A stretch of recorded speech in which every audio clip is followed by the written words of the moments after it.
A crying horse blocks a car, its trembling body covered in sweat, its eyes pleading for help. But when the police arrive, they're unprepared for what they discover.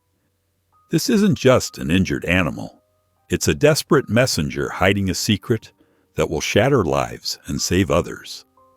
What could drive this creature to risk everything? And what shocking truth awaits as they follow its trail?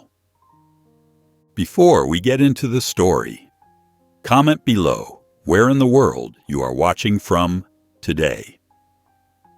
The train's wheels clicked against the tracks in a steady rhythm, the sound echoing through the cramped passenger car like a tired heartbeat. Daniel Gregorov stood in the aisle, his conductor's uniform wrinkled from the long hours, the brass buttons dulled by dust and worry. His eyes moved from face to face, taking in the scattered remnants of lives interrupted by war, each passenger carrying their own burden of loss and fear. Near the window, a young mother pressed her child's face against her shoulder, whispering soft words that couldn't quite mask her own fear. Her fingers trembled as they stroked the boy's hair, and his quiet sobs added to the train's mournful symphony. 3 rows ahead, an older man kept taking out and replacing a worn photograph, his trembling fingers tracing the edges each time as if touching a precious relic. The paper had grown soft at the corners from countless hours of handling. The distant boom of artillery made the windows rattle, the sound rolling across the countryside like angry thunder. Several passengers flinched, and Daniel noticed how they all seemed to shrink into themselves, trying to become smaller targets for a threat they couldn't escape. The elderly woman in the front row clutched her book tighter, her knuckles white against its leather cover, her lips moving in silent prayer. Without warning, the train lurched violently, the entire car swaying dangerously. Metal screamed against metal as the brakes engaged, the sound piercing through the evening air. Passengers flew forward, some crying out in surprise and fear, others grabbing desperately at seat backs and armrests. Daniel grabbed a seat back to steady himself, his heart pounding as the train shuddered to a complete stop, the final screech of metal fading into an eerie silence. "What's happening?" someone shouted, panic evident in their voice. Others pressed their faces to the windows, their breath creating foggy patches on the cold glass, hands cupped around their eyes as they tried to peer into the gathering dusk. Daniel could hear Pavel's heavy footsteps approaching from the next car, the sound urgent and purposeful. "There's something on the tracks," Pavel reported, his usually quiet voice tight with concern, his weathered face creased with worry. Daniel followed Pavel outside, the cold air biting at his face like tiny needles. There, sprawled across the tracks ahead, lay a horse. Its coat was dark with blood, its breathing labored, each exhale creating small clouds in the cold air. The sight made Daniel's stomach clench, a mixture of pity and unease washing over him. Inside the train, chaos erupted. Passengers crowded the windows, their voices rising in a confused jumble of fear and anger, their shadows dancing against the walls of the car like restless spirits. "We have to move it!" a man shouted, his face red with frustration. "We can't just leave it to die," a woman countered, her voice breaking with emotion. "What if it's a trap?" another passenger warned, eyes darting nervously to the surrounding countryside. The arguments grew louder, more heated, filling the car with a storm of competing voices. Some passengers had left their seats, gesturing wildly as they debated what to do, their shadows looming large against the walls. The mother held her child closer, tears streaming down her face as she tried to shield him from the growing tension. Then Elena Marikova stood up, her silver hair catching the last rays of sunlight through the window. She wasn't a tall woman, but something in her bearing commanded attention, a quiet dignity that seemed to fill the space around her. The arguing slowly died down. She made her way to the front of the car, her steps measured and deliberate. "This is no ordinary horse," she said, her voice carrying clearly through the now quiet car, rich with conviction. Her eyes held a certainty that made even the angriest passengers pause, as if they could feel the weight of ancient wisdom in her words.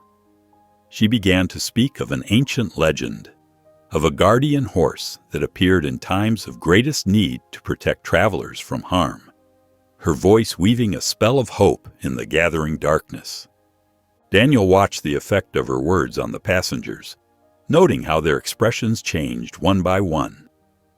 Fear gave way to wonder, anger softened to hope, like ice melting under a warm sun. Even those who had been shouting the loudest now listened in silence, caught up in the power of her story. But Daniel couldn't quite push away his doubts, couldn't silence the practical voice in his head that demanded logical explanations. He was a practical man, trained to rely on what he could see and touch, hardened by years of war and loss. Yet as the sun began to sink toward the horizon, painting the sky in deep oranges and reds, he found himself deciding to wait. The weight of responsibility for all these lives pressed against him like a physical thing, heavy on his shoulders, and he couldn't shake the feeling that this moment mattered more than his skepticism, that perhaps there were times when faith outweighed fact. Chapter 2. The Legend of the Guardian Horse. The darkness crept through the trees like a living thing, pushing the passengers closer together as they huddled near the small fire they dared to light. Anya sat cross-legged on the ground, her stuffed bear pressed tight against her chest. The bear's fur was matted and worn, but she held it like it was made of gold. Its button eyes caught the occasional glint of firelight, reminding her of happier days. "Elena," she said, her voice small but clear in the night air. "Will you tell us more about the guardian horse? The whole story?" Her fingers nervously played with a loose thread on her bear's ear as she waited. Elena's weathered face softened in the flickering firelight. She adjusted her shawl and leaned forward, her eyes reflecting the dancing flames. The familiar motion brought comfort to those watching, like a grandmother preparing to share wisdom. "The legend goes back many generations," she began, her voice warm and sure. "In times of great danger, when hope seems lost, the guardian horse appears to those pure of heart. She leads them to safety, but only if they truly believe." The passengers drew closer, drawn in by Elena's gentle voice. Even those who had been keeping their distance edged nearer to hear. She told of how the horse had guided a group of children through a blizzard during a long-ago war, and of miners she'd led from a collapsed shaft when all seemed lost. Her hands moved gracefully as she spoke, painting pictures in the air. Anya's eyes grew wide with wonder. She clutched her bear tighter, nodding as if each word confirmed something she already knew in her heart. Other passengers leaned in, their faces showing the first hints of hope since their journey began. A young mother pulled her sleeping child closer, tears glistening in her eyes. "Nonsense!"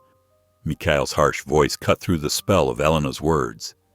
He stood up, his shadow looming over the fire, fists clenched at his sides.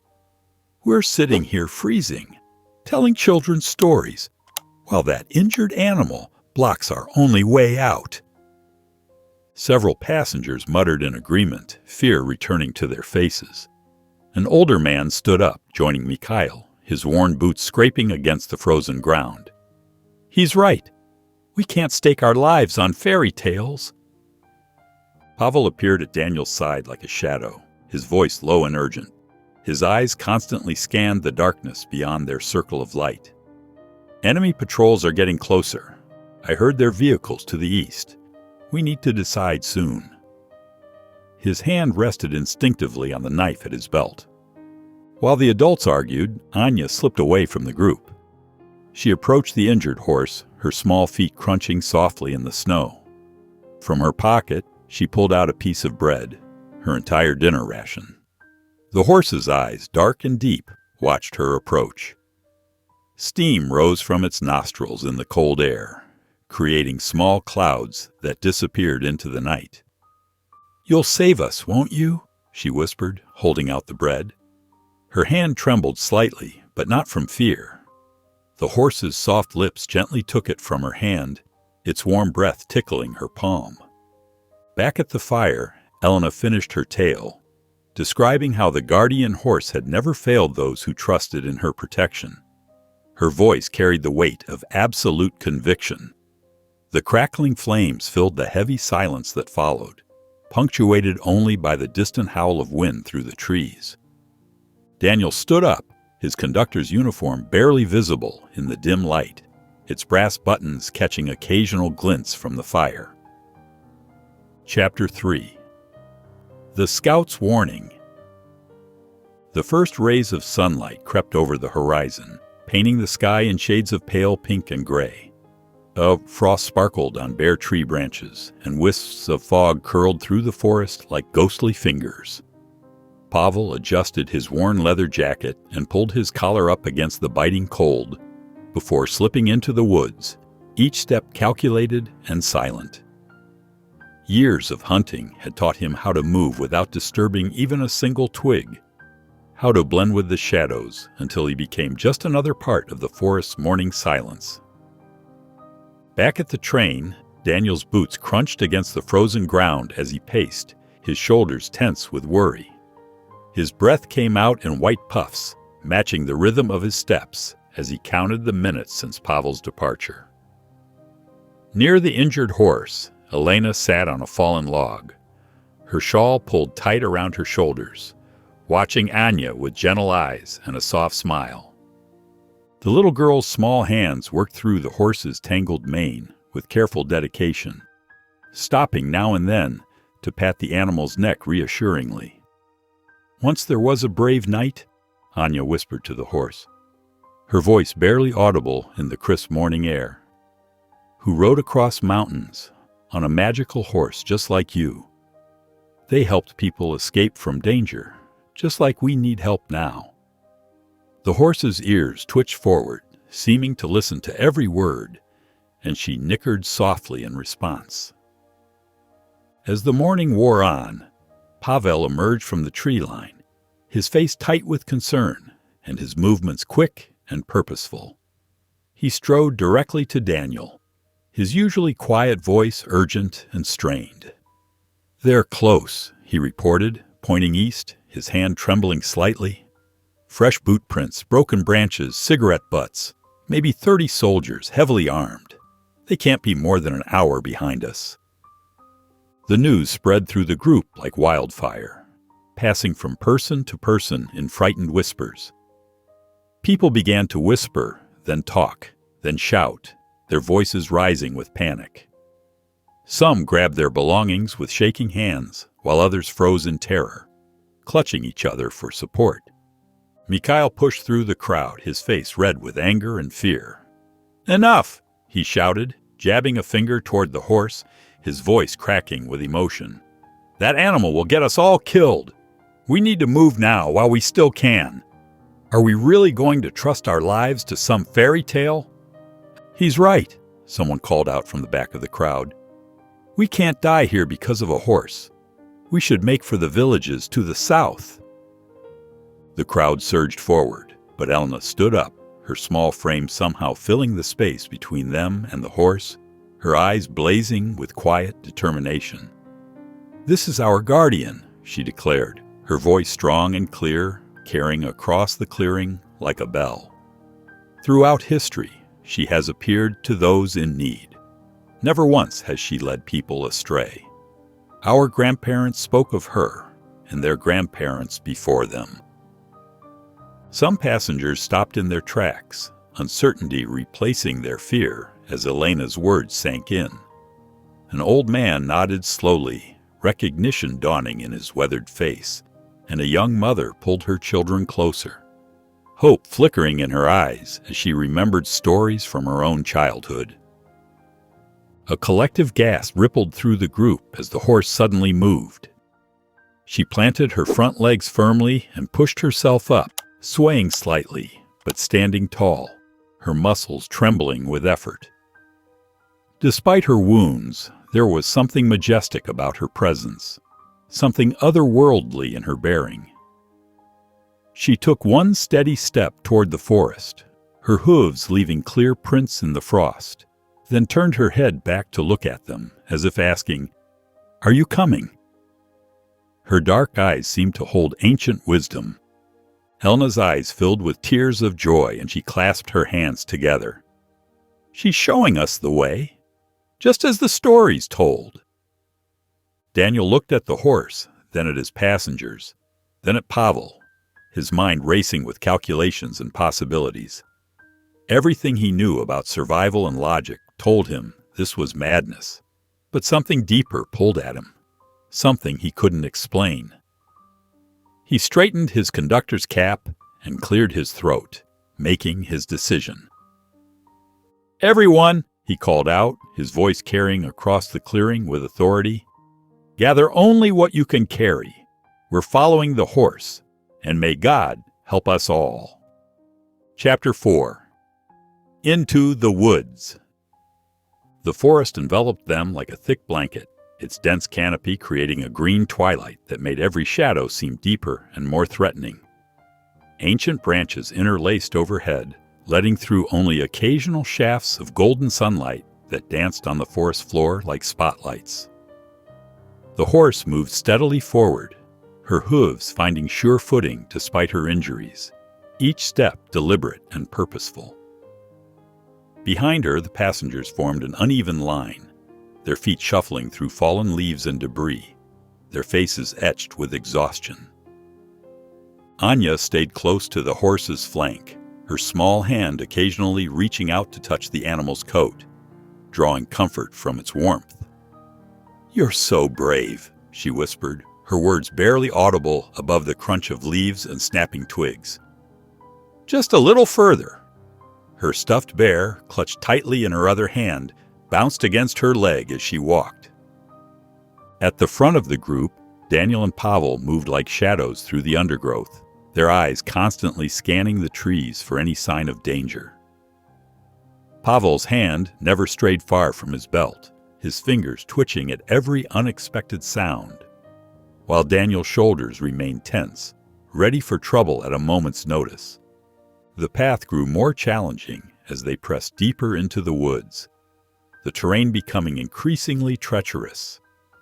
Thick roots snaked across the ground like nature's tripwires, and low-hanging branches caught at clothes and hair, leaving small scratches on exposed skin. Several passengers stumbled, their tired legs betraying them on the uneven ground, causing ripples of anxiety through the group. "This is madness!"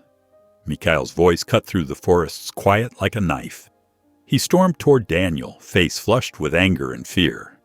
"We're following a wounded horse into nowhere while the enemy closes in. Can't you hear them getting closer?" Daniel turned to face him, jaw clenched tight enough to make the muscles jump. "Keep your voice down," he growled through gritted teeth. "Or what?" Mikhail stepped closer, his finger jabbing at Daniel's chest, trembling with rage. "You'll make me. You're leading us to our deaths, and you know it." Daniel's hands balled into fists, his whole body rigid with tension, like a spring about to release. Just as the two men seemed ready to strike, Elena appeared between them like a ghost, her weathered face stern but peaceful. "The horse knows the way," she said softly, her calm voice drawing their attention like a cooling breeze. "Fighting amongst ourselves only makes the journey harder. We must trust in what we cannot understand." The sound of distant gunfire punctuated her words, making everyone freeze in place. Pavel's head snapped toward the sound, his expression grim and calculating. "We need to move faster," he urged, already shepherding people forward, his movements quick but controlled.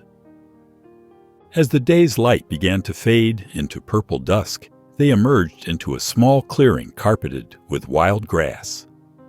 The horse's legs trembled violently before giving out, and she sank to the ground with a heavy thud that seemed to shake the earth. Her sides heaved with each labored breath, the sound echoing in the growing darkness like distant thunder. Anya rushed to the horse's side, throwing her arms around the animal's neck, her small body shaking with sobs. Tears streaked her dirty face as she pressed her cheek against the horse's mane, whispering words of comfort that seemed meant as much for herself as for the animal. Away from the group, Daniel sat heavily on a fallen log, his shoulders slumped with the weight of exhaustion and responsibility. Pavel stood beside him like a sentinel, both men watching the horse and the little girl with matching expressions of concern. "If she can't go on," Daniel whispered, his voice heavy with doubt and fear, "what then? What happens to all of us?" Pavel stood silent, offering no response, his eyes fixed on the darkening forest around them, searching for threats in the growing shadows. Chapter 5. The First Test. The morning light crept through the trees, casting long shadows across the frost-covered clearing. The horse stood on shaky legs, her head held high despite her obvious fatigue, steam rising from her flanks in the cold air. Around her, the group stirred from their uneasy sleep, gathering their meager belongings with stiff, frozen fingers. Daniel moved among them with purpose, his voice low but firm as he checked on each person. "Pavel, take point. Elena, help the elderly stay together. Make sure they're warm enough. Everyone carry what they can, but don't overburden yourselves." He paused near Mikhail, who stood apart from the others, his breath forming clouds in the crisp morning air. "We need your help with the supplies." Mikhail's jaw clenched, a muscle twitching beneath his unshaven cheek, but he grabbed a heavy pack without comment, throwing it over his shoulder with more force than necessary. His boots crunched against the frozen ground as he walked away. The group trudged forward until the sound of rushing water filled their ears, growing louder with each step. A river cut through the forest, its waters dark and swift, carving a path between snow-dusted banks. Chunks of ice floated on the surface, a reminder of the bitter cold that had settled into their bones. The horse approached the water's edge with careful dignity, placing one hoof carefully into the current. She tested different spots, her ears twitching forward and back as she seemingly searched for the safest path. Finally, she moved forward with deliberate steps, creating a wake that showed the shallowest route, her muscles tensing against the cold. "Follow her path exactly," Daniel called out, helping people into the icy water, his strong hands steady and reassuring. "Watch your footing and stay close together." Halfway across, a young mother's foot slipped on a smooth stone. She pitched forward with a cry, her baby flying from her arms, the blanket coming unwrapped in the air. The infant's wail cut through the air, piercing and desperate, silenced as the current swept the small bundle downstream. Without hesitation, Mikhail dropped his pack and dove into the rushing water, his coat billowing out behind him. He struck out with powerful strokes, fighting the current as he chased the child, his face set with determination. The group watched in horror as both disappeared around a bend, swallowed by the swirling waters. Seconds stretched like hours until Mikhail emerged, clutching the baby to his chest, his teeth chattering violently. He staggered to the far bank, where Pavel helped pull them both to safety, the baby's cries now strong and healthy. The mother rushed forward, taking her crying child into her arms, tears freezing on her cheeks. Thank you," she sobbed, pressing the baby close. But Mikhail waved away her gratitude, water streaming from his clothes. "Just keep moving," he muttered, wringing water from his coat, his hands trembling from cold and exhaustion. "We all need to stay alive."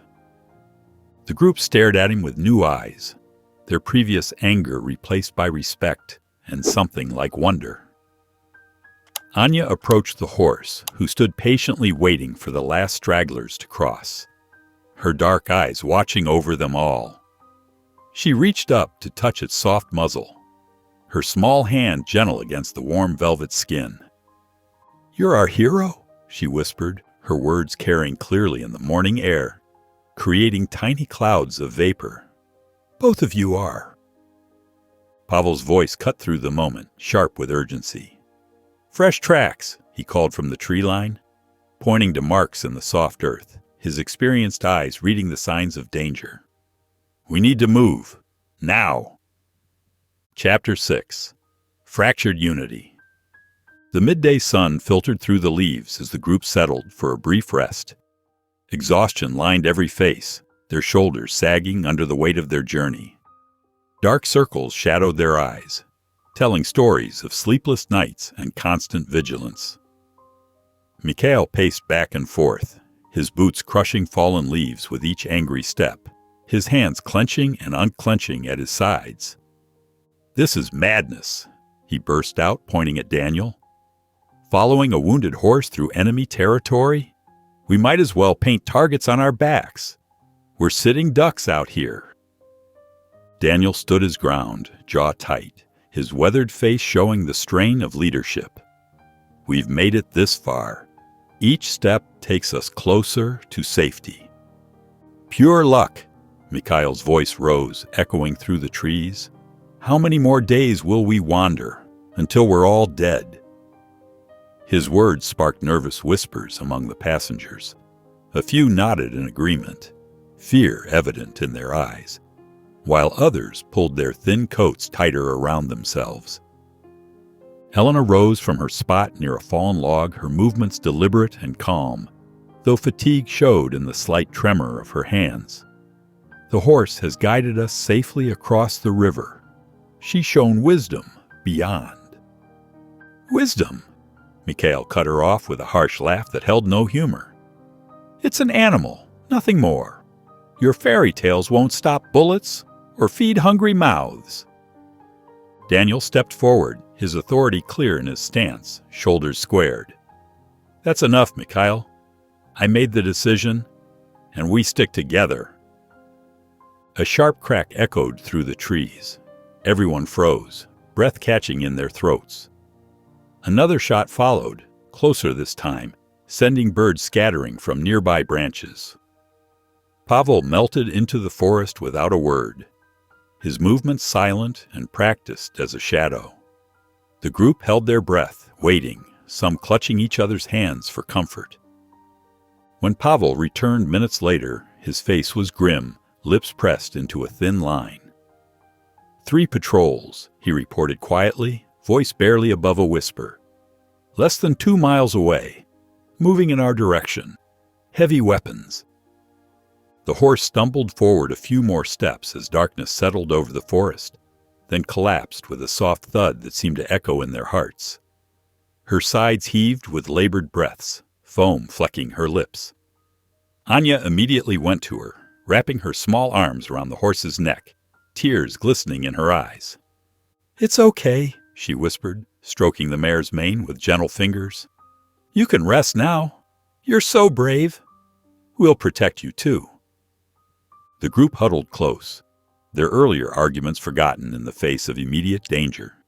The night air grew chill around them as Elena's voice rose softly in the gathering gloom, telling the story of a small village that survived a terrible winter by working together.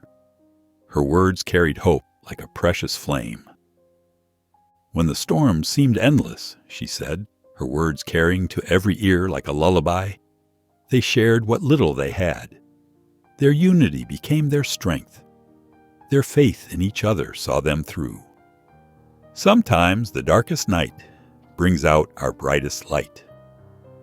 Mikhail sat apart from the others, staring into the small fire they dared to build, its flames carefully shielded to avoid detection, the flames reflected in his eyes, his expression unreadable as Elena's words filled the night air.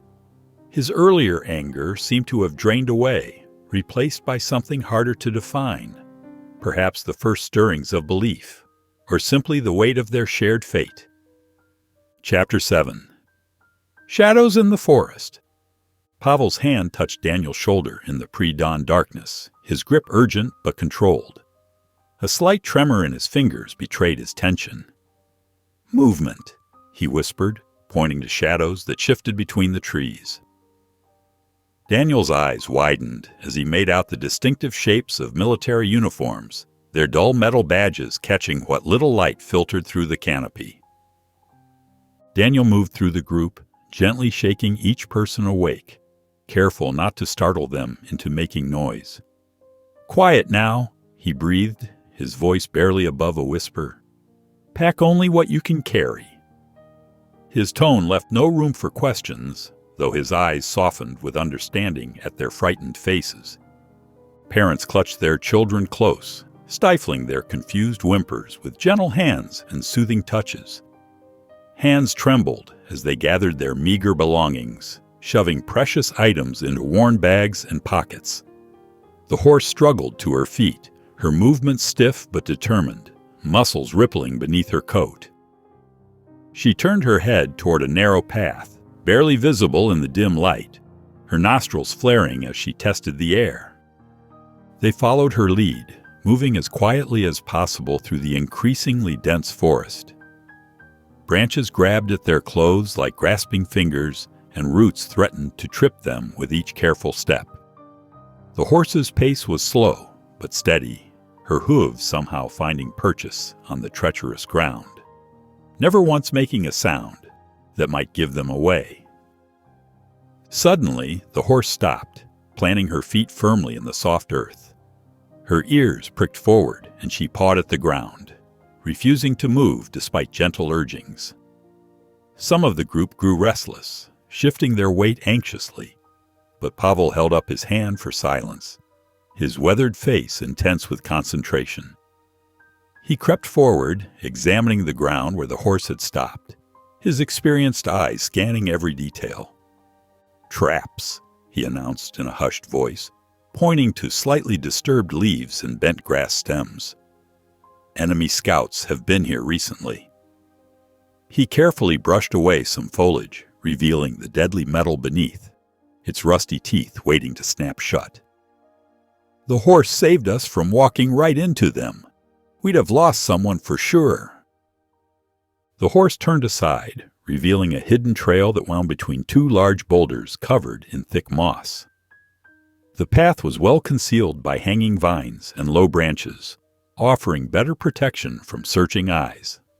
The group followed, their movements more confident now, trust in their four-legged guide growing stronger with each step. As evening approached, they found themselves in a natural clearing, sheltered by thick undergrowth and fallen logs that formed natural walls around them. For the first time in days, they felt truly hidden from danger, the weight of constant fear lifting slightly from their shoulders. Anya sat beside the horse, her small hand resting on its neck, fingers gently stroking the coarse mane. "Thank you for protecting us," she whispered, her faith shining in her eyes like stars in the growing darkness. "God sent you to keep us safe, just like Elena said you would." Daniel approached Elena, who sat mending a torn jacket by the last light of day, her needle moving steadily through the fabric. "I was wrong to doubt," he said quietly, shame coloring his words. "Your stories, they've given us more than just hope. They've given us a chance to survive." Nearby, Mikhail sat alone on a fallen log, his usual sharp comments absent from his lips. He watched the horse with thoughtful eyes, his expression softer than it had been in days, the hard lines around his mouth relaxing. The anger that had driven him seemed to have given way to quiet contemplation, as if he was finally allowing himself to believe in something greater than his own bitter experiences. Chapter 8. An Unexpected Bond. The first light of dawn crept through the trees as Anya stirred from her sleep, pulling her thin blanket closer against the morning chill.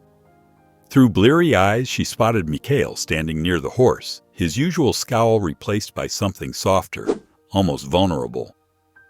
She approached carefully, her footsteps crunching softly on the fallen leaves that carpeted the forest floor.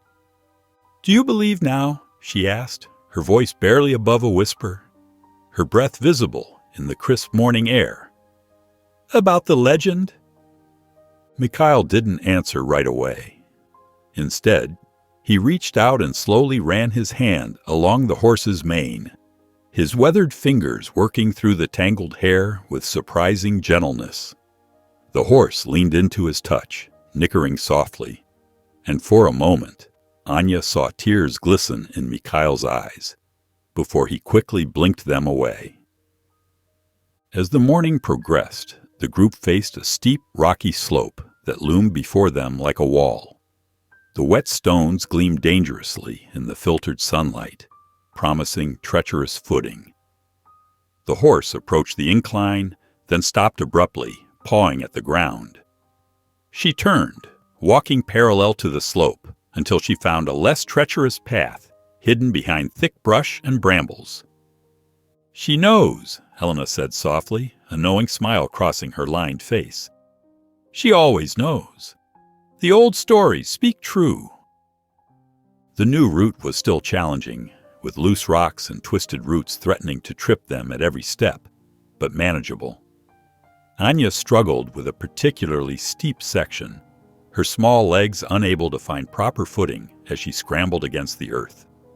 Suddenly, Mikhail's strong hand appeared before her, calloused and steady. "Here," he said gruffly, though his eyes held unexpected warmth. "Watch where I step, and follow my lead." He helped her navigate the difficult terrain, pointing out stable rocks and offering his arm for balance, his movements careful and patient. When evening came, the group settled around a small fire that pushed back the growing darkness. The flames cast dancing shadows on tired faces as they shared their meager dinner of dried meat and foraged berries. Stories began to flow, memories of better days mixing with tales of loss and survival. "I had everything once," Mikhail said suddenly, his voice rough with emotion as he poked at the fire with a stick. "A beautiful home, a successful business." He stared into the flames, lost in memories. "My wife loved gardens. She grew the most beautiful roses you'd ever seen. Yellow ones, pink ones. They climbed all over our fence. When the bombs fell," his voice cracked, heavy with grief, "I couldn't save any of it. Not the roses, not her." The horse lay nearby, her ears turned toward the group, her presence somehow both protective and comforting in the growing night. Anya moved closer to Mikhail and placed her small hand on his arm, offering what comfort she could. He didn't pull away, and she felt his arm relax under her touch. "Sometimes," Elena said gently, her wise eyes reflecting the firelight, "what we lose makes room in our hearts for new kinds of love. The pain doesn't go away, but it makes space for hope to grow." The fire crackled softly as Mikhail nodded, his eyes fixed on the guardian horse who watched over them all, her coat gleaming silver in the moonlight. Night held the forest in its quiet embrace, the moon casting a pale, dappled glow through the thick canopy above. Most travelers in the group slept fitfully, wrapped in threadbare blankets or coats, bodies pressed close to one another in feeble attempts at warmth. Only the horse stood awake and alert near the tree line, ears rotating like living radar, scanning for dangers that had not yet found them. At the horse's side, Anya dozed lightly, her cheek resting against the mare's sturdy flank. Daniel Gregorov's mind wrestled with a swirl of thoughts despite his exhaustion. Their escape from the war-torn countryside had been miraculous so far, guided by faith in a wounded horse and by Elena's unshakable belief in legends. Still, Daniel couldn't completely quiet his skepticism. Outside, the world raged on with conflicts and chaos, and each day felt like one borrowed from a future that might never come. Quiet footsteps rustled the undergrowth. Pavel slipped into the circle of faint moonlight cast by their dying campfire. The camouflage patterns of his coat were nearly invisible against the shadows. He nodded for Daniel to follow. Beyond the glow of the embers, the two men crouched by a large trunk that had fallen across a shallow creek. Pavel pressed 2 fingers to his lips, indicating silence, and then pointed to something half buried in the leaves. A discarded ration pack. Stamped on the side was lettering that looked unfamiliar, a language neither man spoke. The plastic wrapper had not yet fully hardened in the cold, suggesting it had been left behind recently. "Mercenaries," Pavel whispered. "Could be from anywhere. I doubt they're local. They've got supplies we haven't seen in these parts before." Daniel frowned. "And if they're mercenaries, they might be heading in the same direction we are." Pavel nodded. "We still have a long way to go to reach safer ground, and they're likely better equipped. Our people can't hold off a professional band for long. Maybe not at all." Somewhere in the distance, an owl hooted, and the horse whickered softly, as if sensing the men's concern. A chill wind stirred the leaves, and Daniel realized how precarious their situation remained. They were following a creature that might still bleed out from its wounds, hoping to outrun enemies who left behind modern rations and fresh footprints. "Keep watch tonight," Daniel said, meeting Pavel's gaze. "We move before dawn, quietly. If these mercenaries are close, one gunshot could wipe out everything." Pavel offered a grim nod and faded back into the darkness, leaving Daniel with a profound sense of unease. He took one last look at the horse, whose silhouette loomed steadfast against the moonlight. If legends were true, and he was starting to believe they might be, then they needed this creature's guidance more than ever.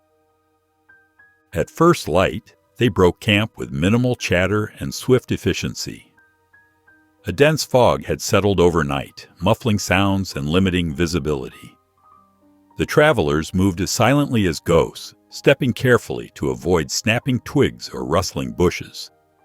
Even children seemed to grasp the gravity of stealth, their small feet padding softly among the roots and moss. Yet, as they navigated the hidden paths, it became clear the horse's condition was worsening. Streaks of dried blood crusted around the wounds on its side, and fresh rivulets appeared whenever the mare was forced to exert herself on steep or rocky ground. Despite the pain, the horse pressed on, her ears swiveling at distant noises, perhaps mercenary patrols, perhaps the wind. Anya offered encouraging words. "You're strong. You're brave. I know you can make it." But the child's eyes brimmed with tears she tried to hide, stroking the horse's neck with the tender affection of one who feared an imminent goodbye. To lighten the mare's load, the travelers rearranged their packs. Mikhail, still grappling with his newly softened heart, even took on extra weight he'd have scoffed at just a day before. Daniel removed his conductor's jacket, an emblem of a life he could scarcely recall, and folded it under the horse's makeshift bandage to cushion the wound. Elena whispered prayers, chanting softly in an old dialect from her village. The sound lulled the horse into a calm acceptance of the human's efforts. Midway through the morning, they encountered a swath of briars that threatened to tear at clothing and flesh alike. Moving around it would cost precious hours. The horse seemed hesitant, nostrils flaring as though anticipating a trap on the other side. But time was not their ally. "Pavel, see if you can find an alternate way," Daniel instructed. It took nearly an hour of scouting before Pavel returned, shaking his head. "Either we attempt to break through these briars or we backtrack a couple miles. The mercenary tracks. I don't think we want to linger in this area any longer than we have to." Reluctantly, the group pushed into the tangles.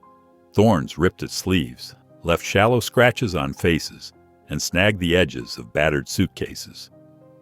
Some cursed under their breath. Others whimpered in fear or pain. The horse powered ahead, guided by an uncanny sense of the safest route. She trod carefully over ground that might have twisted an ankle or trapped a hoof. Where the briars grew too thick, Mikhail and another man used crude machetes hammered from spare metal to hack a path. More than once the travelers heard faint noises, a shouted command, the hollow clang of metal on metal from somewhere behind them, urging them to move faster. By the time they broke free of the briars, everyone was breathing hard. A few parents had tears in their eyes from watching their children endure the small agonies of cuts and scratches. Yet once again, the horse had led them safely through. In the clearing beyond, they tended to their wounds and rewrapped the horse's bandages with stoic resolve. Mikhail's once scornful gaze toward the mare had long since transformed into something close to awe. "If this is just an ordinary animal, I'd hate to see what an extraordinary one can do," he muttered, loud enough for some to hear, drawing tight smiles from those around him. Elena placed a gentle hand on Mikhail's shoulder. "The horse is extraordinary, because she chooses to be. She endures suffering for us, even though she owes us nothing." Mikhail nodded, speechless, and quietly continued helping others gather scattered supplies. In the hush of the clearing, the group realized how much of their hope now rested on the horse's next step.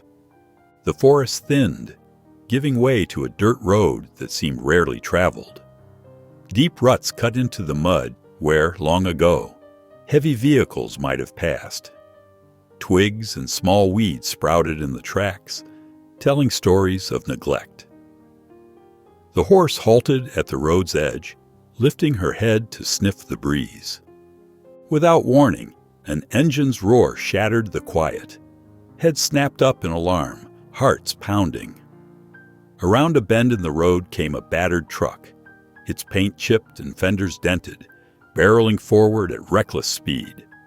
The driver spotted the group, slammed on the brakes, and the vehicle skidded in a swirl of dust before halting just meters from the travelers. Anya pressed against the horse, both trembling. Daniel stepped forward, hands raised in a universal gesture of, "We mean no harm." Pavel's grip on his knife tightened, but he kept the blade hidden behind his thigh. Everyone waited, breath suspended in collective tension. From the passenger side jumped a uniformed local policeman, sweat glistening on his brow. Behind the wheel sat another officer, similarly attired. They looked as startled as the refugees they'd nearly run over. "Who are you?" the passenger officer demanded in a shaky voice, scanning the ragged assembly. Children, elders, the wounded horse. One of the kids whimpered, prompting a mother to clutch her closer. "Are you the ones blocking the road?" It took Daniel a moment to find his voice. We had no idea you'd be coming. We're just passing through." The policeman's gaze fell on the injured horse. Its flanks bore darkening stains where blood seeped through the bandages. "That horse is in bad shape. Why aren't you looking for a vet?" "There isn't one," Elena said, stepping forward. "We fled the fighting. No clinics, no doctors, no vets. We're trying to get to safety." The second officer, still behind the wheel, leaned out the window. "This road is closed. Enemy patrols, mercenaries, you name it. We were scouting to see if civilians were around. Didn't expect to find a group this size." A tense exchange followed, full of official-sounding warnings. The police explained that they had limited authority outside their small jurisdiction, and that the national roads were blocked by militarized checkpoints. The horse, the group, none of it was truly their concern, but their eyes betrayed genuine sympathy. After all, these were refugees in need. "We can escort you out of this region," said the policeman in the passenger seat, sliding back into the truck. "But you'll have to ditch the horse. It won't survive traveling on foot at our pace, and we can't load it in the truck." A wave of silence swept through the refugees. Anya's fingers curled tighter in the mare's mane, tears welling in her eyes. Mikhail's lips parted as if to protest. Elena placed a calming hand on the child's shoulder. "We stay with her," Daniel replied, voice quiet but resolute. "She's guided us this far. We won't abandon her." The officer sighed. "I'm sorry, but your loyalty may cost lives. If that horse slows you down, you could be caught in the next wave of conflict. Our recommendation is for you to get in the truck bed. Any kids or older folks first. We can make multiple trips, but the horse can't come."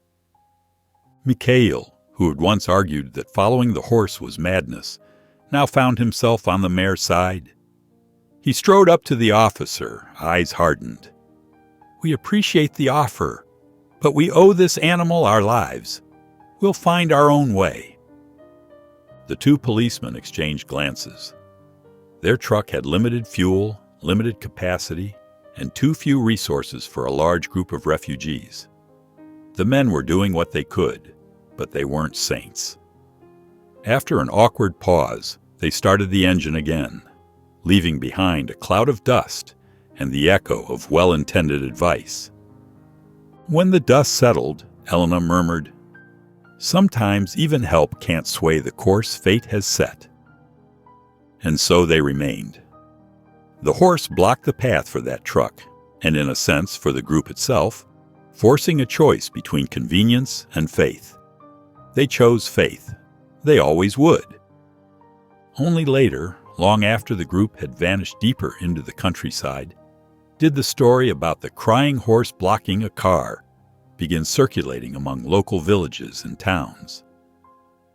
The policeman in the passenger seat filed a brief report describing how a wounded horse refused to move aside on the narrow dirt road, forcing them to stop. In the file, he noted how the horse was noticeably in pain, bloodied, and near collapsing, yet it stood steadfast in front of their vehicle as though protecting the group behind it. Rumors grew from that simple incident report. Villagers who heard the tale added their own embellishments, that the horse was weeping actual tears, that it had saved a dozen orphans from enemy fire, that it was possessed by some ancient spirit. By the time the story reached the chief of police in a nearby region, it had mutated into a near-mythic anecdote, a guardian horse that single-handedly halted official vehicles and refused to budge until everyone was safe from danger. When pressed, the two policemen had little else to add beyond a short statement. "Yes, we encountered an injured horse on a remote road. It wouldn't move, so we tried to convince the refugees to leave it behind. They refused. We parted ways." That explanation, however, failed to capture the mystery and the emotional intensity of that pivotal moment. Town gossips and local newspapers latched onto the phrase "crying horse," claiming the tears fell from the horse's eyes. A grainy cell phone photo that one policeman had snapped, showing the mare's tear-streaked face mid-blink, circulated among journalists. No one could definitively say if those streaks were from tears or blood or sweat. But the legend took on a life of its own. Meanwhile, the question that lingered with any who heard the story, why had the horse blocked the vehicle so insistently, remained unanswered. Few guessed it was part of a deeper destiny that compelled the horse to hold its ground, ensuring the group's unity stayed intact. Fewer still would learn how far that horse led them, and at what cost. The middle. Chapter 9. The Scout's Warning. Revisited. Pavel's footsteps were silent as he approached Daniel in the dim pre-dawn light, his movements careful and practiced from years of tracking. His weathered face was etched with concern as he gently shook the conductor awake, careful not to make any sudden movements that might startle the others sleeping nearby. "They're closing in," Pavel whispered, his voice tense with barely contained worry. "Found fresh tracks less than 2 miles back, boot prints still sharp in the mud. They're moving faster than we thought." Daniel sat up immediately, running a hand over his weary face, the stubble rough against his palm. "How long do we have?" "Hours, maybe less." The tracks were still damp. They roused the group quickly, keeping voices low as they packed their few belongings into worn bags and bundles. The horse seemed to sense their urgency, already on her feet and alert despite her injuries, her dark eyes scanning the tree line. As the sun climbed higher into the pale morning sky, the group pushed forward at a grueling pace through the rough terrain. The morning's meager breakfast of stale bread had done little to sustain them, and their water supplies were running dangerously low, each sip carefully rationed. Maria, a young mother carrying her infant son wrapped in a thin blanket, began to stumble. Her face was pale as milk, and her steps grew increasingly unsteady on the uneven ground. "I just need to rest," she mumbled, swaying on her feet like a reed in the wind. Before anyone could react, Mikhail stepped forward, surprising them all. Without a word, he pulled his last piece of bread and dried meat from his pocket, provisions he'd been carefully saving. He pressed them into Maria's trembling hands, his usual scowl softening slightly. "Eat," he said gruffly, looking anywhere but at her face. "The baby needs you strong." The group fell silent, watching this unexpected act of kindness from the man who had been their harshest critic since the journey began. Daniel caught Mikhail's eye and gave him a small, approving nod. Elena smiled knowingly, her eyes twinkling with understanding, while Pavel's usually stern expression softened at the edges. As they made camp that evening in a sheltered hollow, the mood had shifted noticeably. The threat of pursuit still loomed over them like a storm cloud, but something had changed within the group.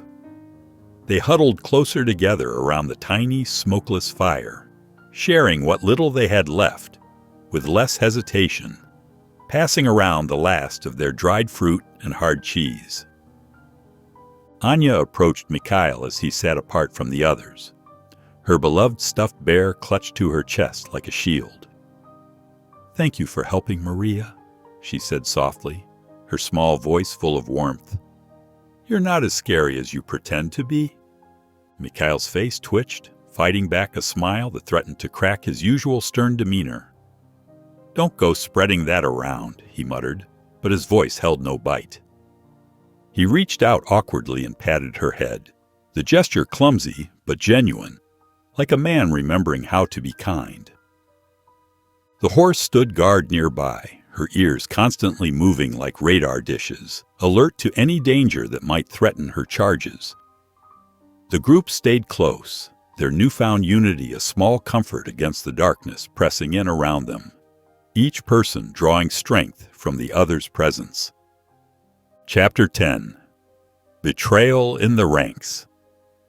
The morning mist clung to the trees as Sergey pushed through the group, his weathered face twisted with discontent. He cleared his throat, drawing attention from the weary travelers.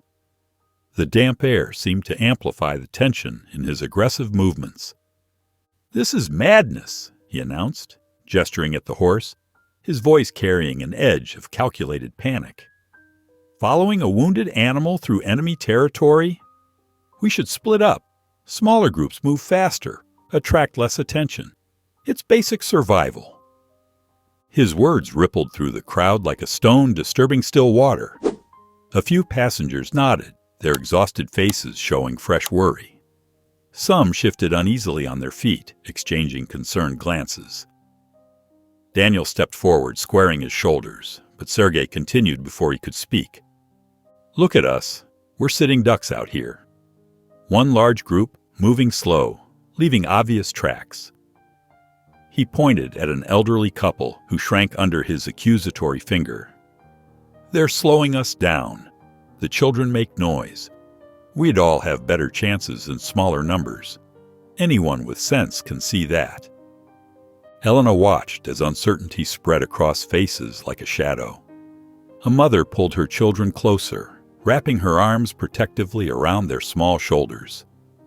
Two men whispered to each other, casting nervous glances at the group, their body language betraying their growing doubts. "We're stronger together," Daniel said firmly, his jaw set with determination, but Sergey had already turned to gather supporters, moving like a predator, sensing weakness. Who's with me? Who wants to live? Sergey moved toward a cluster of younger passengers, his voice urgent and persuasive, hands gesturing emphatically. The horse is leading us nowhere. We need to... He stopped mid-sentence, the words dying in his throat.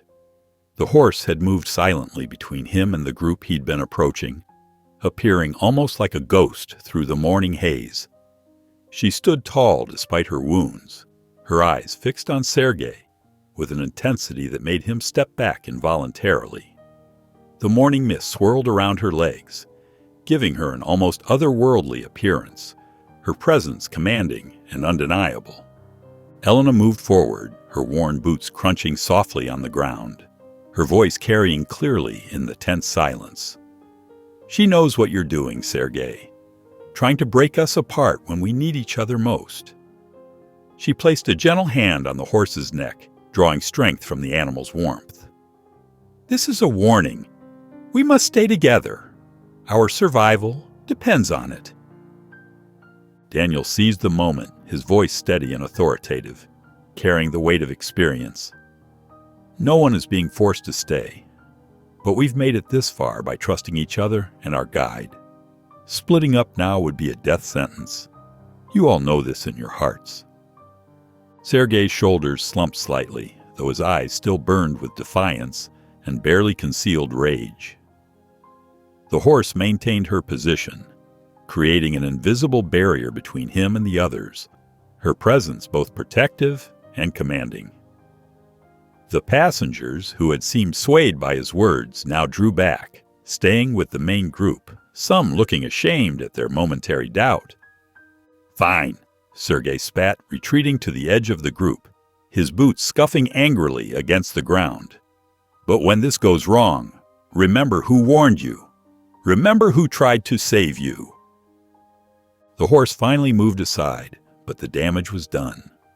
Though they stayed together, suspicious glances followed Sergey, and people spoke in hushed whispers, their trust shaken.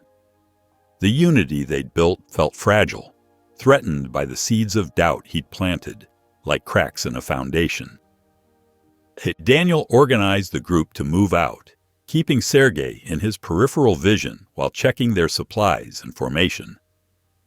Elena walked among the passengers, offering quiet words of reassurance and gentle touches of comfort, while the horse resumed her position at the front, her purpose as their guide somehow clearer after the confrontation. Her steady presence seemed to say that faith, not fear, would see them through.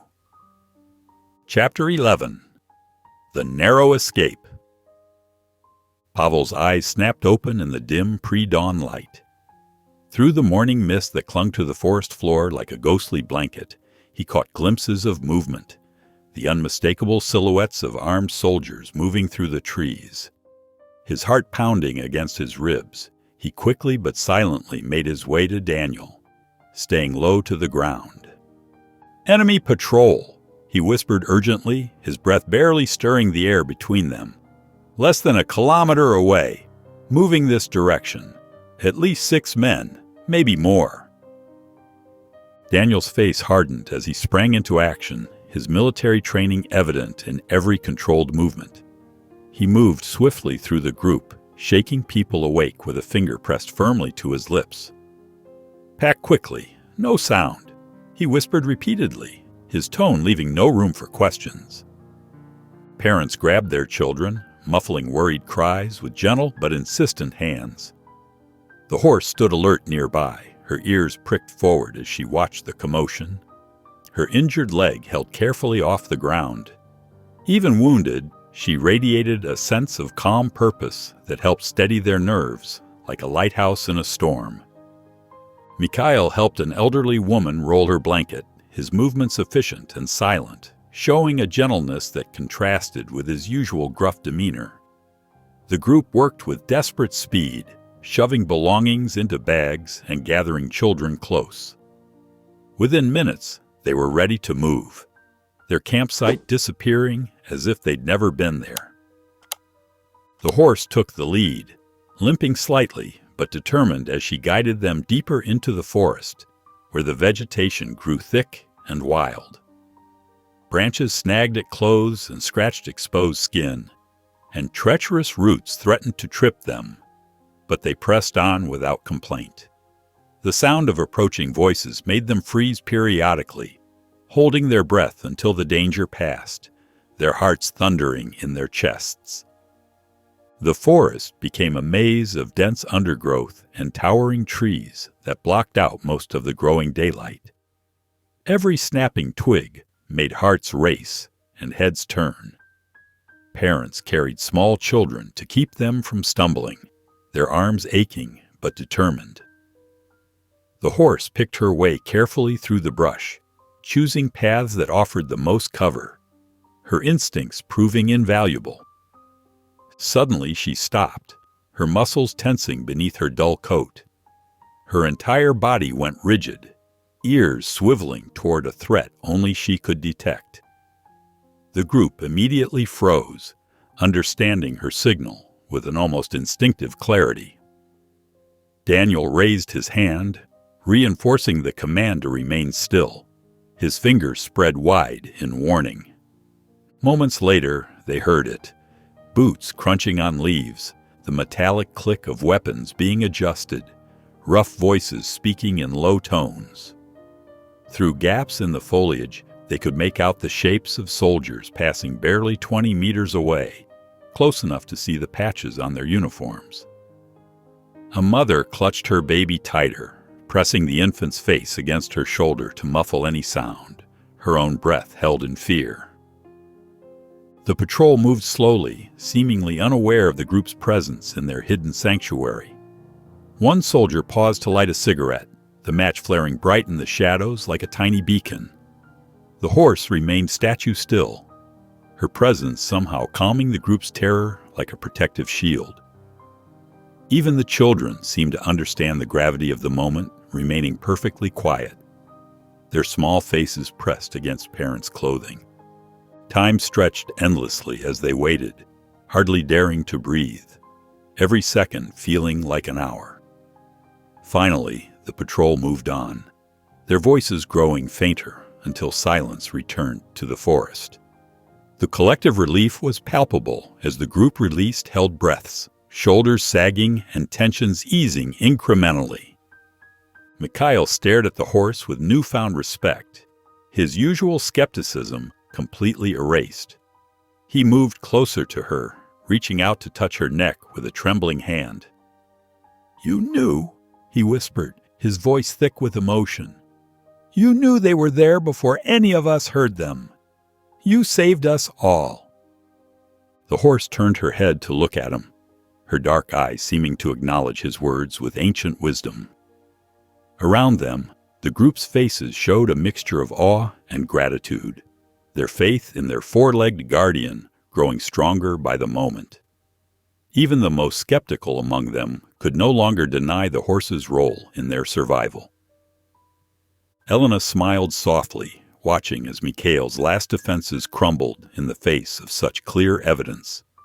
The horse had just saved all their lives, turning even her strongest critic into a believer. In that moment, she saw the change in him, the softening of his hard edges, the awakening of something like faith in his tired eyes. Chapter 12. The Valley in Sight. The morning sun cast long shadows as the group reached the base of a steep mountain path. Loose rocks scattered underfoot, sending small cascades of pebbles down the slope, and the incline ahead looked daunting. Pavel stood at the front, his keen eyes scanning the terrain, years of experience evident in his methodical assessment. His weathered face suddenly brightened, deep lines crinkling around his eyes. "There's a valley beyond these hills," he called back to the others, his usually quiet voice carrying with unusual enthusiasm. "I can see trees, healthy ones, and I think, yes, there's water too. A lot of it." A ripple of excitement passed through the exhausted travelers. Children pointed upward, their tired faces animated for the first time in days, whispering excitedly to each other. Even the adults straightened their backs, finding new energy in the promise of sanctuary, their shoulders squaring with renewed determination. The ascent began slowly, carefully. The horse picked her way carefully up the rocky path, each step measured and deliberate, her hooves testing the ground before committing her weight. Anya walked beside her, one hand resting on the mare's flank, feeling the powerful muscles working beneath the dusty coat. "You can do it," she whispered, her small voice full of encouragement and unwavering trust. "Just a little further. You've brought us so far already. I know you won't let us down now." Halfway up the slope, an elderly man stumbled, his breath coming in ragged gasps, his worn boots sliding on the loose stones. Mikhail, who had been bringing up the rear, quickly moved to help him, surprising those who remembered his earlier selfish behavior. "Here, lean on me," Mikhail said, supporting the man's elbow with genuine concern.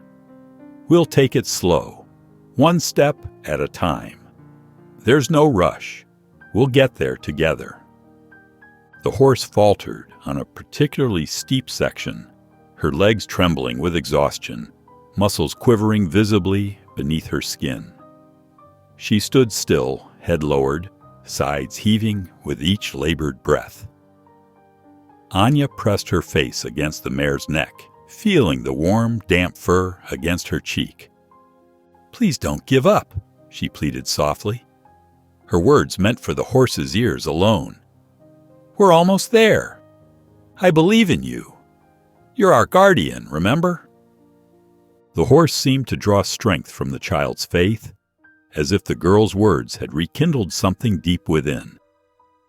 She lifted her head and continued forward, though her steps were unsteady, each one a testament to her determination.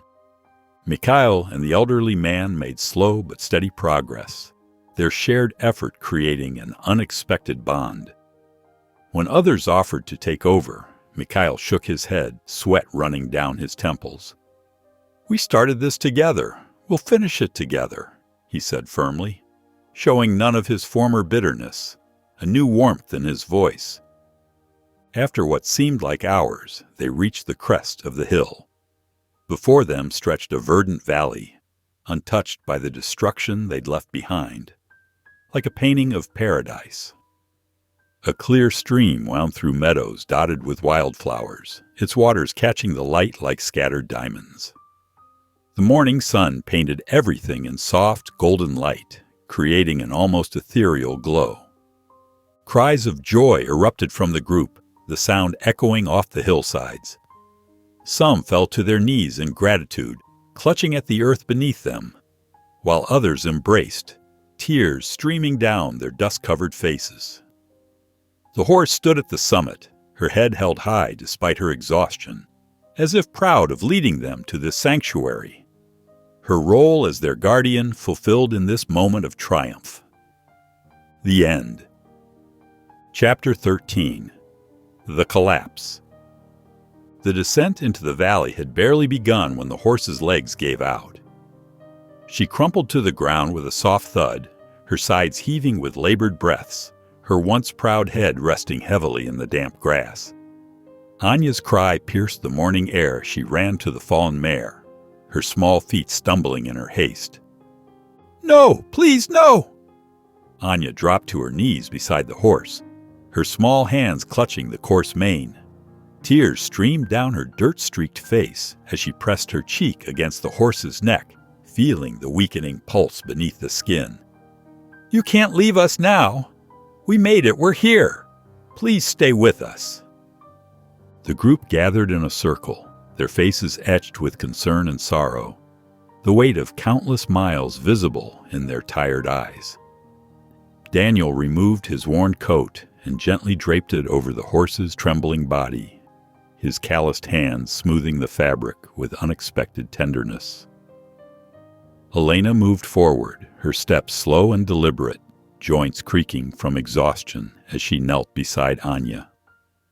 "Dear friend," Elena's voice quavered as she stroked the horse's muzzle, her weathered fingers tracing the white star on its forehead.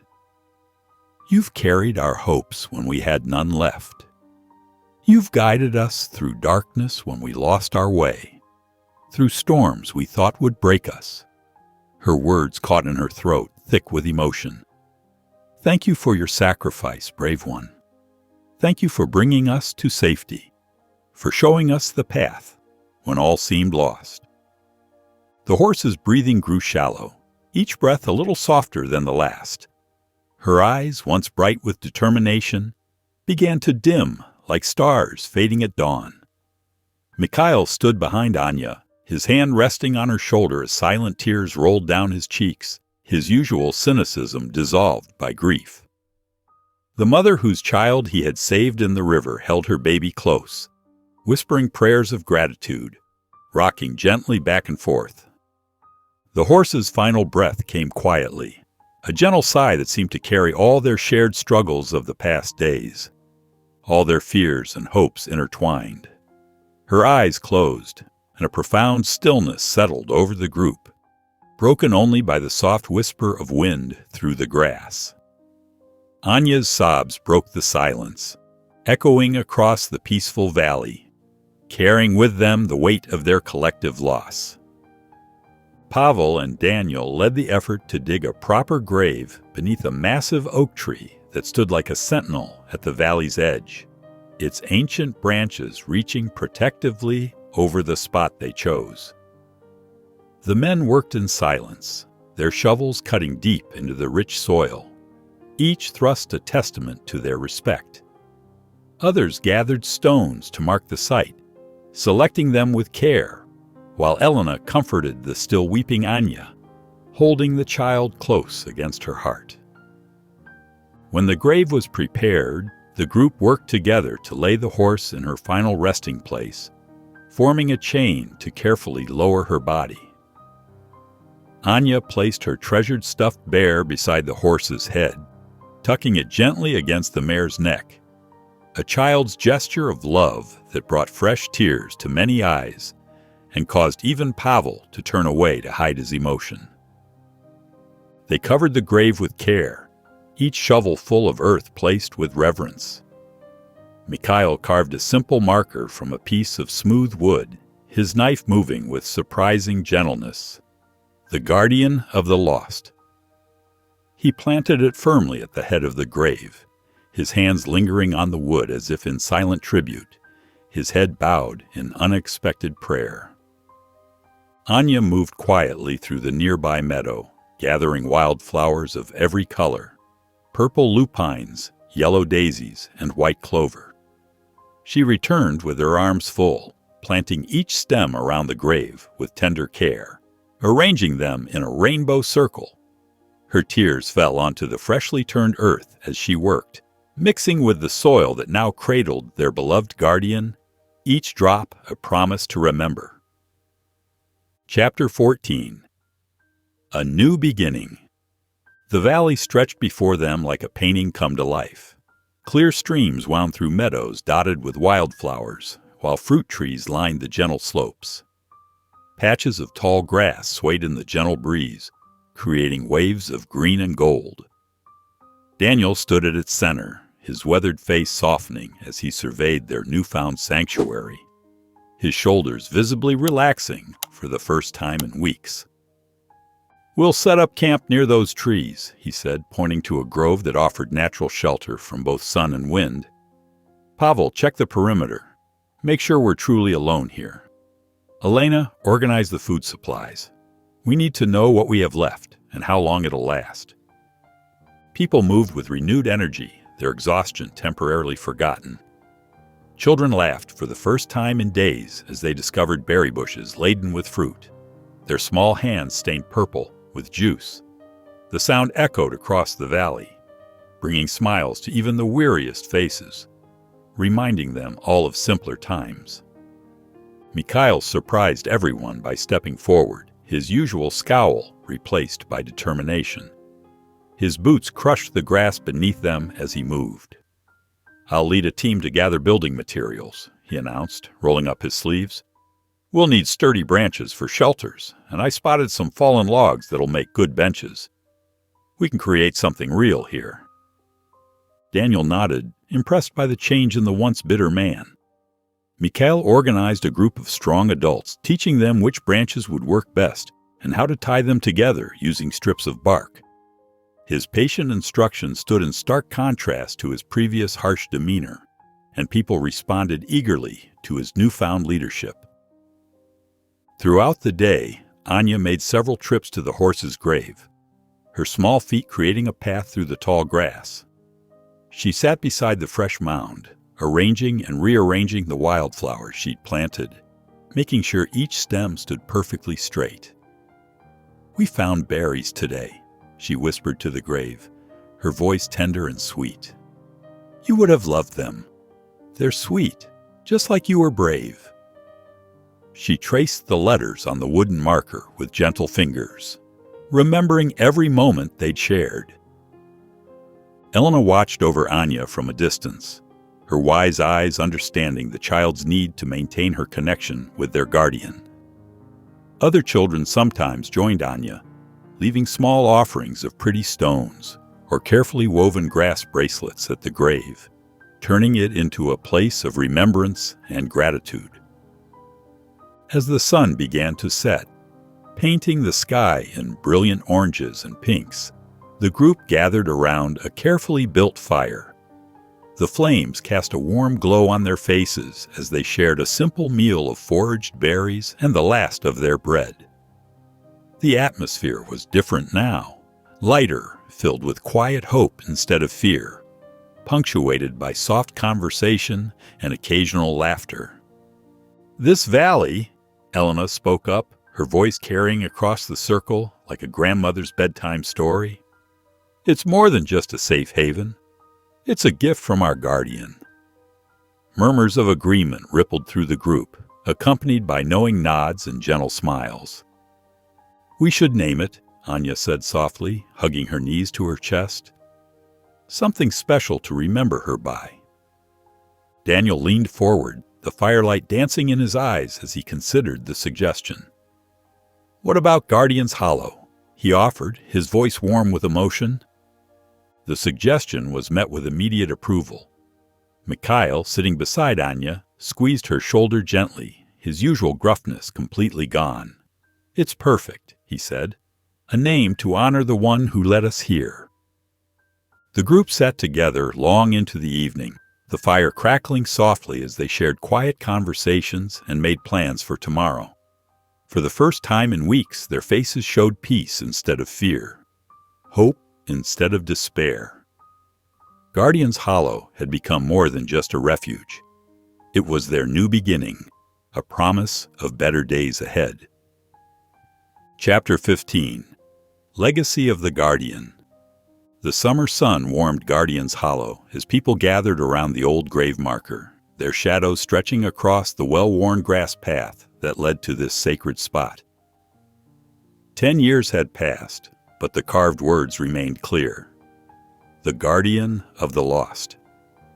The small clearing had become a sacred space, with stone benches arranged in a semicircle facing the grave, each one polished smooth by countless visitors who came to remember and reflect. Anya, now 22, sat on the central bench with a group of wide-eyed children at her feet, their faces upturned and eager. Her stuffed bear, worn but lovingly mended with careful stitches and patches, rested in her lap, a reminder of the frightened child she once was, and the strength she'd found within herself. "It was during the darkest days," she began, her voice gentle but strong, carrying clearly across the hushed gathering. "When hope seemed lost, the guardian horse appeared on the train tracks. Some thought she was just injured, but Elena knew better." The children leaned forward, captivated by the tale they'd heard many times before, but never tired of, their small hands clutching at the grass or their knees in anticipation. "She led us through forests and rivers," Anya continued, gesturing to the mountains visible in the distance, their peaks still capped with snow even in summer. "She protected us from danger, even when she could barely walk herself. Her courage never failed, even when ours did." Mikhail, his hair now streaked with gray and his face lined with the wisdom of years, stepped forward from where he'd been listening in the shade of an old oak tree. The years had softened his features, though his eyes remained sharp and alert. He cleared his throat, drawing everyone's attention with the quiet authority he'd earned over the years. "I was wrong about her," he admitted, his voice thick with emotion, hands clasped tightly in front of him. "I was scared and angry, and I couldn't see what was right in front of us." He looked around at the gathered faces, many of whom had been there during those harrowing days, their own memories reflected in their knowing expressions. "I fought against following her every step of the way, but she saved us all, not just from the dangers we fled, but from our own worst instincts. She taught me what true strength looks like." The assembled community nodded, remembering the transformation they'd witnessed in Mikhail. Some of the older members reached out to pat his shoulder or squeeze his hand, acknowledging the courage it took to admit his past mistakes. Their gestures spoke of forgiveness and understanding earned through shared hardship and triumph. "The guardian horse taught us more than just the way to safety," Elena added from her place near the grave, her silver hair catching the sunlight. "She showed us how to trust, how to believe in something greater than ourselves. She brought out the best in each of us, even when we couldn't see it ourselves." Around the grave marker, the wildflowers Anya had planted years ago bloomed in spectacular profusion, creating a living carpet of color. Purple, yellow, and white blossoms swayed gently in the breeze, their colors more vibrant than anywhere else in the valley. Children often said it was because the guardian horse's spirit blessed them, and even the adults found it hard to disagree, especially on days like this when the flowers seemed to glow with an inner light. "Every flower here," Anya told the children, touching a bright purple blossom with gentle fingers, "represents a life saved that day. Every spring, when they bloom, it's her way of reminding us that hope can grow even in the hardest times. Each petal tells a story of survival and faith." The legend had become part of their community's foundation, passed down from parent to child like a precious heirloom. New arrivals to Guardian's Hollow would hear the tale, told around evening fires or during harvest celebrations, their eyes growing wide with wonder. It served as a reminder of the power of faith, unity, and unwavering courage in the face of adversity, a testament to the extraordinary bonds that can form between humans and animals in times of greatest need. Guardian's Hollow had blossomed into a thriving settlement. What began as a ragged group of refugees clinging to hope had become a small but vibrant community with gardens, modest houses built from locally sourced lumber, and pathways that meandered around the oak where the guardian horse lay at rest. Children grew up learning the legend, how a mysterious horse saved their parents and grandparents, guiding them to safety during the final days of war. A small stone monument now stood beside the carved marker reading, "The Guardian of the Lost," and visitors often left trinkets, flowers, or carved wooden horses to honor the memory. Anya, no longer a child, oversaw a makeshift library in Guardian's Hollow's community building. She'd compiled stories passed down from Elena, Daniel, Mikhail, Pavel, and others. Among the community's treasured items was that fading photograph of the mother and baby from the train, carefully laminated to preserve it from time's decay. But life had not become entirely peaceful in the larger world. Though Guardian's Hollow was remote, the outside world's complexities sometimes seeped in. Travelers, journalists hunting for human interest stories, or the occasional policeman investigating rumors of old war crimes.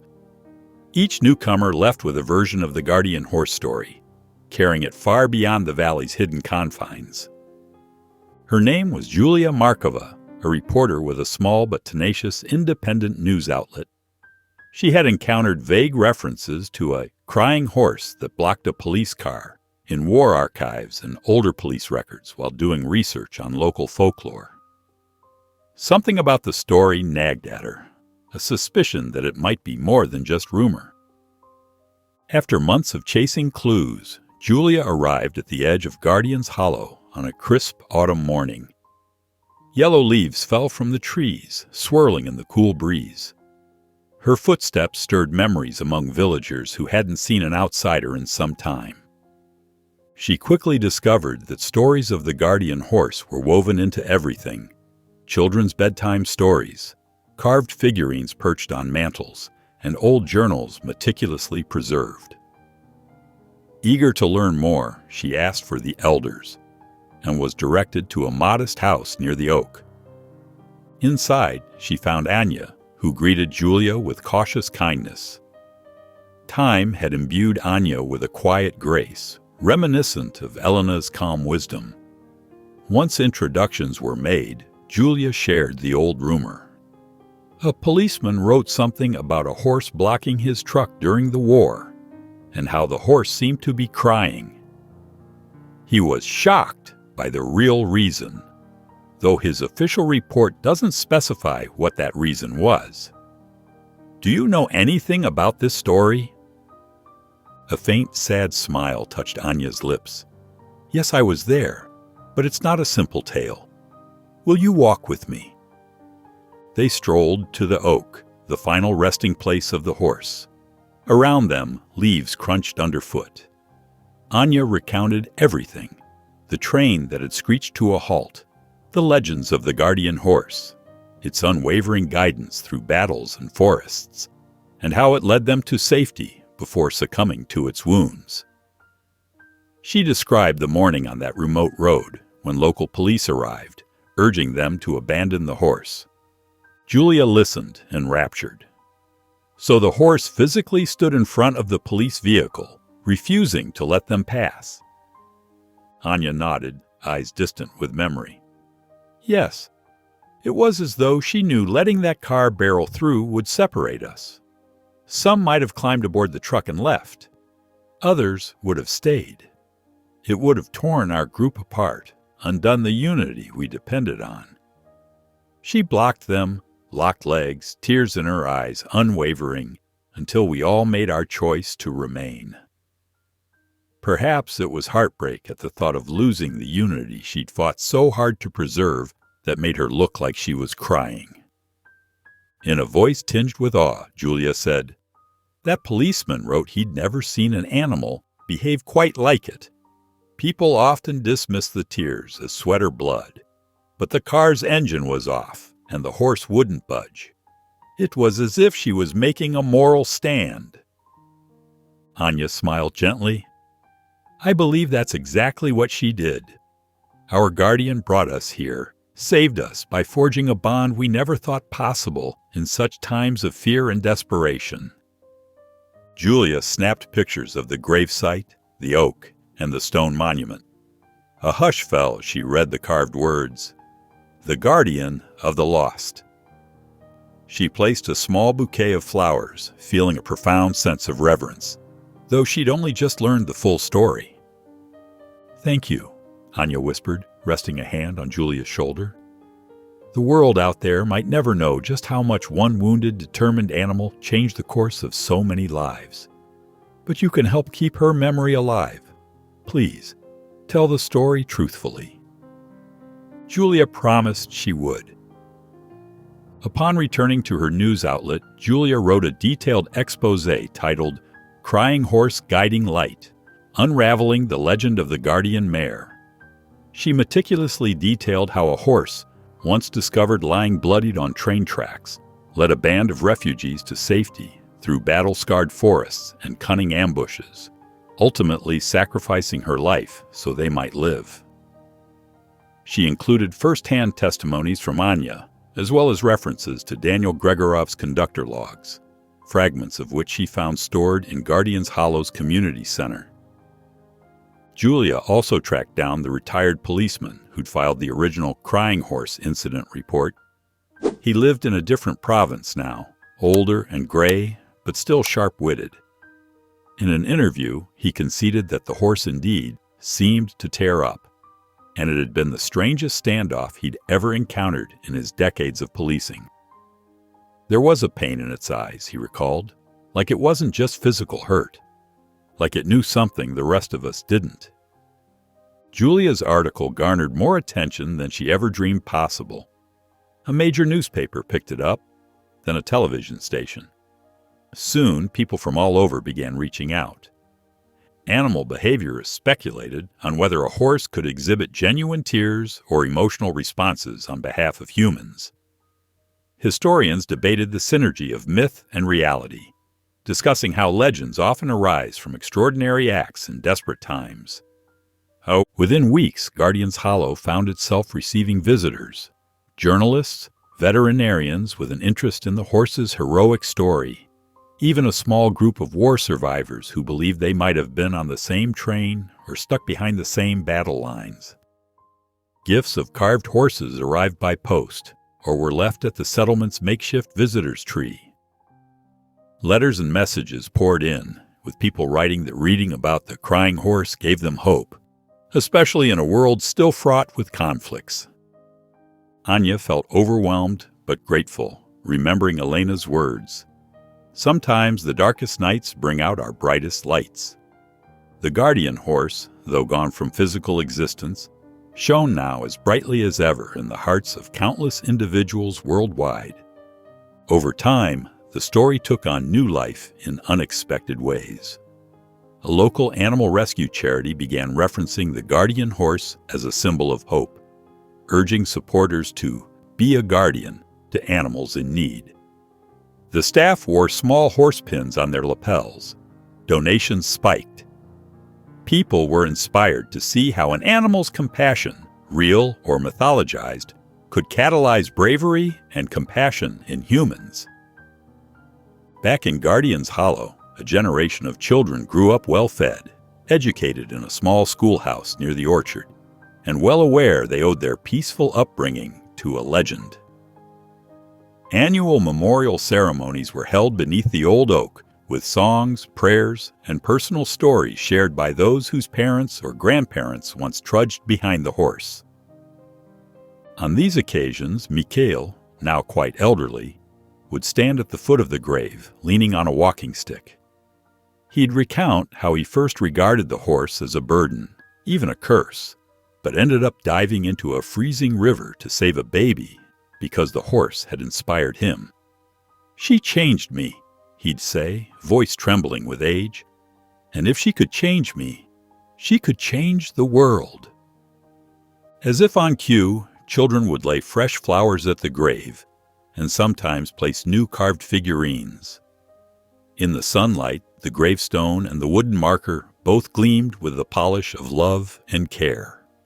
The settlement expanded gradually. A few houses became many. Fields of grains and vegetables replaced the raw wilderness. Though modest, Guardians Hollow was self-sustaining, and its families rarely considered leaving the valley. They had everything they needed: water from the stream, fertile soil, fruit trees, a safe environment free from war's echoes. Still, the old scars remained in memory. Now and then, when tension in the outside world flared, rumors circulated about renewed hostilities. But Guardians Hollow had endured too much to be easily broken again.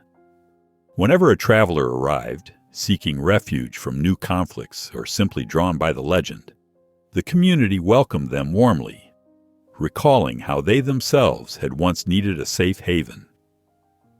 Decades after the fateful moment on that dirt road, the local police station that had once employed those two officers decided to commemorate the strangest call in their archives. Perhaps fueled by Julia Markova's popular exposé, or perhaps by the wave of visitors wanting to see the place. Where the crying horse blocked the car, the station installed a small display, a framed photograph of the dusty truck with the horse standing firmly in front, refusing to move.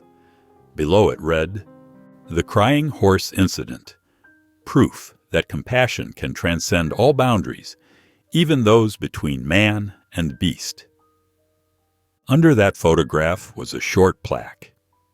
In the final days of conflict, an injured horse refused to let a police vehicle pass on a remote forest road, effectively ensuring a group of refugees would remain together. Though no official statement explains its motive, many believe the horse acted as a guardian to desperate people fleeing war. The horse eventually led them to safety and paid with its life. This moment, witnessed by two officers, remains a testament to faith, resilience, and the unbreakable bond between humans and animals. Police officers new to the station often asked about the display, leading to quiet, thoughtful discussions. Some found the tale odd or even unbelievable, but others viewed it as a moral anecdote, a subtle reminder that their duty to serve and protect might extend beyond normal definitions of citizens and property. The older retired officer who once tried persuading the refugees to abandon the horse even made a public statement. "I have regrets about that day. I saw only risk. But looking back, I realized that horse taught me more than I realized about loyalty and sacrifice. I'm glad they didn't listen to me." As time marched on, many who had first-hand memories of the horse passed away, their stories preserved in journals, interviews, and the hearts of their children. The line between myth and fact blurred. Some insisted the horse never cried. Others swore they saw tears glisten on her muzzle as she stood, unwavering, in front of the police truck. The war became a historical event in textbooks, overshadowed by new conflicts and new crises. But in Guardian's Hollow, and in the hearts of countless others who'd heard the story, the Guardian horse remained a beacon of hope. No matter how advanced technology grew or how society changed, the tale of the Guardian horse resonated. It reminded people that heroism is not exclusive to humans and that love can guide us through even the darkest times. Generations who only knew the story second or third hand still found tears welling in their eyes when they heard how the horse's final act was to protect the unity of the group, ensuring none would be left behind. In far-flung corners of the world, children read or watched animated versions of the legend, breathing new life into a tale that once saved a handful of refugees. Animal sanctuaries named special wings after the Guardian horse, dedicating resources to rehabilitate abused or neglected equines. Some philanthropic groups offered scholarships to children in war-torn regions under the banner of the Guardian's Light, citing the story as inspiration to strive for peace. Looking back across the entire saga, beginning with a train screeching to a halt in war-torn darkness, and concluding with a global movement sparked by the memory of a single determined mayor, one theme stands out above all: unity born of faith. Whether one believes the horse truly wept from moral heartbreak or simply from physical pain, her presence brought out the best in those around her.